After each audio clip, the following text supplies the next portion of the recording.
Are smarter people less Christian? A few weeks ago, I found myself Googling this question. So I did what most of us do. I skimmed the results for about 5 minutes, found what looked like an answer, made a quick judgment, and moved on. But something about the question just stuck with me, because the more I thought about it, the more I realized there's no way this could be answered in just 5 minutes. Now, as a Catholic, a question like this feels a bit personal, so I decided to go back and actually look at the evidence a little more closely. I'm talking years of psychological studies, meta-analysis, and all that good stuff. I wanted to figure out what the deal really is. Are Christians actually less intelligent, or is the answer a lot more complicated than that? John Lennox is a scientist who believes that Jesus turned water into wine. He believes that Jesus walked on water. That is profoundly unscientific. Not only is it unscientific, it doesn't do justice to the grandeur of the universe. It's petty and small-minded. And that's the God that John Lennox believes in. I think at one point or another, as Christians, we've all been made to feel like what we believe is just absolutely absurd. And I mean, fair enough, our God was literally raised from the dead. So logically speaking, I get it. But I feel like there's this unspoken assumption that our faith is just a substitute because we haven't thought hard enough about it. Like, we only believe in Jesus and we only have faith because we haven't asked enough questions, and it's just something we blindly just follow. And a lot of that usually comes from the science versus religion arguments I'm sure we've all heard 1,000 times. What do you guys think the universe began? I'm not religious. I don't believe in God. I believe in science. You ever notice that prayers only work when science does too? Prayer never heals what science can't, and to me, that's not divine. That's convenient. This is what gets me. When Christians ask atheists or agnostics or people live in another religion, you really believe that all of this came from nothing?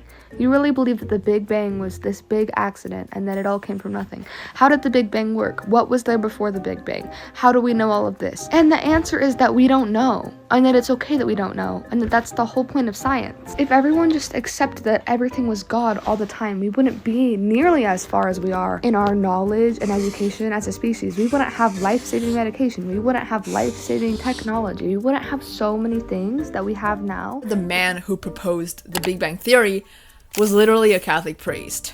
So clearly you can't have a high-functioning scientific brain and believe in Jesus at the same time. But another question that arises from that is he just a 1 in a billion anomaly? Look, as a Catholic, I do value my intellect as well as my faith. And I didn't make this video to win an argument or to score points for my team. I made it to find out if we as believers actually have a factual reason to feel intellectually behind. So to get to the bottom of this, I'm going to try approach the data as objectively as I possibly can. I'm not gonna lie though, this research can get pretty dense. I was definitely getting overstimulated looking into all of it. But to keep it simple, we're breaking this down into 3 clear stages. Number 1, the trend. What does the broad scientific data actually say? Number 2, the why. Is it about your brain or is it about how you believe? And number 3, the exception. Why the general Christian stats don't tell the whole story.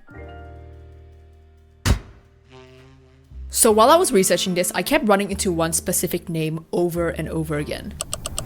Myron Zuckerman. Zuckerman is a psychologist at the University of Rochester who led what's called a meta-analysis. Now, don't let the term bore you, it's actually a pretty smart way of doing science. But basically, instead of just looking at one small group of people, which might not be super reliable, researchers take dozens of different studies from all over the place and combine the results to find the overall trend. So in 2013, Zuckerman and his team analyzed 63 different studies and found a consistent negative correlation between intelligence and religiosity. To put it simply, on average, people who score higher on IQ tests tend to be less religious. However, naturally, people challenged his findings, so Zuckerman went back and actually conducted another meta-analysis, this time adding 20 more studies to the pile. And the results of that were basically exactly the same. The updated analysis confirmed the early conclusion that people who were less religious tended to have higher intelligence.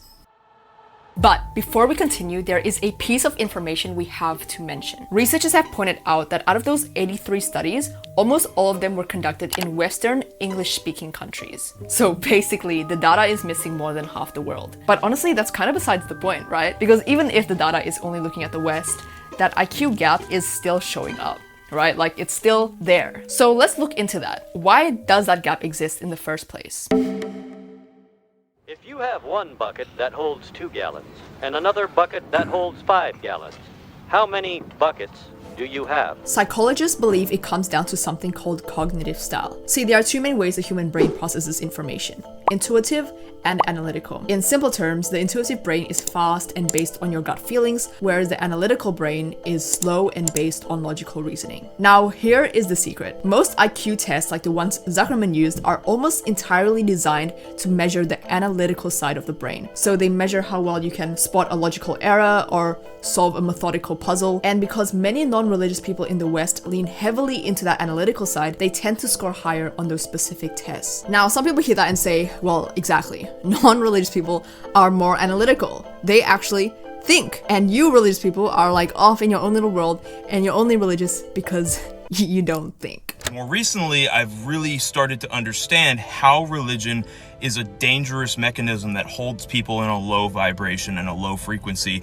and overall holds humanity in a low frequency. Because it's more than just a coping mechanism. It's an excuse not to critically think about real world issues. So when you understand the association of those who heavily cling onto a religious concept and their inability to critically think for themselves, you have less acceptance viewing it as just a coping mechanism and more as a dangerous, outdated mindset. This is the common narrative, that faith is just a gut feeling and that it can't survive real analysis. And honestly, for some belief systems, and like especially for cults, that take might very well be 100% true. If a belief system tells you to just have faith and to stop asking questions, then obviously critical thinking is going to be a threat to that. But notice how I say some belief systems, okay? We've got to stop treating every religion and every belief system like it's one giant identical thing, right? Like it's not. But anyway, it's time for bed.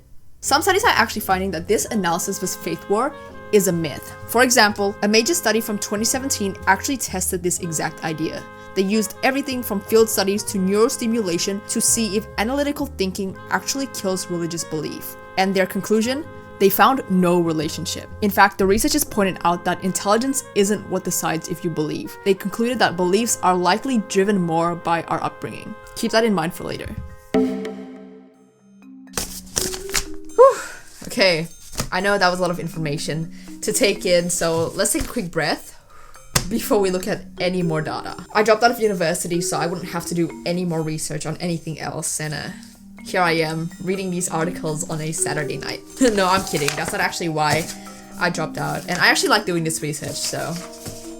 Speaking of university, as a dropout, obviously I got a bit curious to see how believers and non-believers actually compare when it comes to schooling. So let's take a look at that, because if IQ tests only measure one specific style of thinking, they aren't exactly the fairest way to measure intelligence. That's why researchers often look at educational attainment, basically who is actually putting in the years and finishing their schooling. To see what I mean, let's look at this 2016 Pew Research Center report. Now, on the surface, this study does show that globally, non-religious people have more years of schooling. But the report also explains exactly why. Non-religious people are mostly concentrated in wealthy, high-educated countries. Believers, on the other hand, are spread out everywhere, including regions that historically have had much less access to schools, like sub-Saharan Africa. In fact, in those places, Christians are more likely to be educated than the non-religious. And actually, when we remove that geographic bias and actually start comparing people within the same country, that education gap completely changes. In 60 out of 76 countries, the study found that the youngest generation of believers were either exactly equal to or more educated than their non-believing peers. So basically, the gap is more of a matter of geography, not theology. But there's another problem. Those old studies didn't just miss the diversity of countries, they missed the diversity of faith. We know religion, and especially Christianity, is a massive, messy umbrella. And that's why when we pull specific groups out of that big pile of data, the trend actually falls apart. Statistically speaking, groups like Hindus and Jews are some of the most highly educated groups. Now, the point isn't to look at the theology, the point is to look at the results. Their existence in the data proves that intelligence and faith aren't conflicting at all, and it proves that the trend Zuckerman found is actually missing a huge piece of the puzzle. And even when we look specifically at Catholics, the data gets even more complex. Now, I want to be clear, this is all based on having a degree. Personally, I don't think a piece of paper is a perfect way to measure intelligence. And I'm not just saying that because I dropped out. But in the world of statistics, it is a practical way of measuring, I guess, intellectual effort. So in the US, Catholics sit at 35% for higher education, which happens to be exactly the same as the national average. But let's look at the breakdown. White Catholics jump up to 43%. Asian Catholics are even higher at 53%, while Hispanic Catholics, many of whom are probably first or second generation immigrants, sit at 20%. Now, obviously, I am an Asian Catholic. I promise I'm not giving this data to like brag or to make one group look better than the other. Again, I dropped out. If I lived in the US, I'd be part of that 47% of Asian Catholics that bring that average down. But the point is, if religion was the factor that lowered your intelligence, that 53% wouldn't exist at all. These stats prove that the education gap has way more to do with culture and access to resources than it does with religion. So how do you explain this? How do you have a group like Asian Catholics who are heavily represented in high-level analytical STEM fields remaining so deeply religious? Well, again, it's simple. The idea that critical thinking kills faith is a lazy statement. For Catholicism, it's built on 2,000 years of faith and reason. We don't believe you have to turn off the analytical part of your brain to be a believer. In fact, we believe that your brain is the very tool God gave you to find Him. Think about it. This is the church that founded the first universities in the Western world. We have the legacy of people like St. Thomas Aquinas who used logic to prove God's existence. We also have the Catholic priest, Father George, pardon my pronunciation, Father George Lemaitre, you know what? The Catholic priest and physicist who used math to discover the Big Bang. So in the end, maybe the question isn't, are religious people smart? Maybe it's, does your belief system actually let you use your brain? Because for me, the more I use my mind, the closer I get to the truth. That is Jesus Christ. Okay, last thing I want to say. This is gonna sound very cheesy, but at the end of the day, you can be the smartest person in the world and have the biggest brain, but what matters most is your heart. That sounded so much cheesy than I thought. But I don't care. It's true. Because why does any of it matter if, as St. Paul says, and if I have prophetic powers and understand all mysteries and all knowledge, but do not have love, I am nothing. Knowledge is a tool. God gave us our brains, so use them. Ask the hard questions, but don't forget, knowledge is just a tool. Love is the goal. And yeah, thank you so much for watching. If you enjoyed the video, please consider liking and subscribing. God bless you, and I'll see you in the next one. Bye!